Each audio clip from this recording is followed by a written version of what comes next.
Australia نے ایرانی خواتین فٹ بال ٹیم کی مزید 2 کھلاڑیوں کو پناہ دے دی ہے۔ آسٹریلوی وزیر داخلہ کے مطابق آسٹریلیا نے مزید 2 ایرانی فٹ بالرز کو انسانی بنیادوں پر پناہ دینے کی منظوری دی ہے۔ آسٹریلوی وزیر داخلہ نے تصدیق کی کہ ایرانی اسکواڈ میں شامل بیشتر کھلاڑیوں نے آسٹریلیا میں رہنے کی پیشکش مسترد کر دی۔ ویمنز ٹیم واپس ایران جاتے ہوئے کوالالمپور پہنچ گئی۔ آسٹریلیا نے پیر کو ایران کی ویمنز فٹ بال ٹیم کی 5 کھلاڑیوں کو پناہ دے دی تھی۔ ایرانی خواتین کی فٹ بال ٹیم ایشیا کپ کھیلنے کے لیے آسٹریلیا گئی تھی۔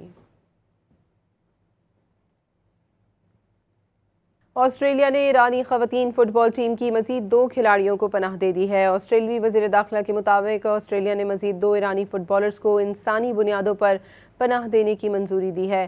آسٹریلوی وزیر داخلہ نے تصدیق کی کہ ایرانی اسکواڈ میں شامل بیشتر کھلاڑیوں نے آسٹریلیا میں رہنے کی پیشکش مسترد کر دی۔ ویمنز ٹیم واپس ایران جاتے ہوئے کوالالمپور پہنچ گئی۔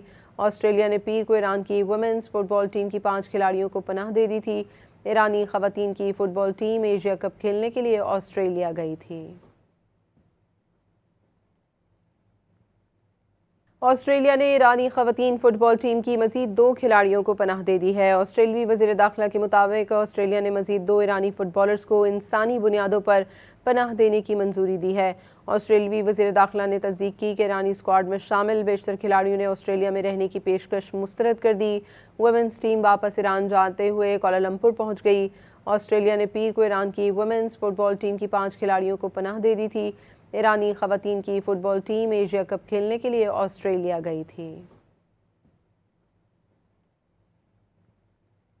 آسٹریلیا نے ایرانی خواتین فٹ بال ٹیم کی مزید 2 کھلاڑیوں کو پناہ دے دی ہے۔ آسٹریلوی وزیر داخلہ کے مطابق آسٹریلیا نے مزید 2 ایرانی فٹ بالرز کو انسانی بنیادوں پر پناہ دینے کی منظوری دی ہے۔ آسٹریلوی وزیر داخلہ نے تصدیق کی کہ ایرانی اسکواڈ میں شامل بیشتر کھلاڑیوں نے آسٹریلیا میں رہنے کی پیشکش مسترد کر دی۔ ویمنز ٹیم واپس ایران جاتے ہوئے کوالالمپور پہنچ گئی۔ آسٹریلیا نے پیر کو ایران کی ویمنز فٹ بال ٹیم کی 5 کھلاڑیوں کو پناہ دے دی تھی۔ ایرانی خواتین کی فٹ بال ٹیم ایشیا کپ کھیلنے کے لیے آسٹریلیا گئی تھی۔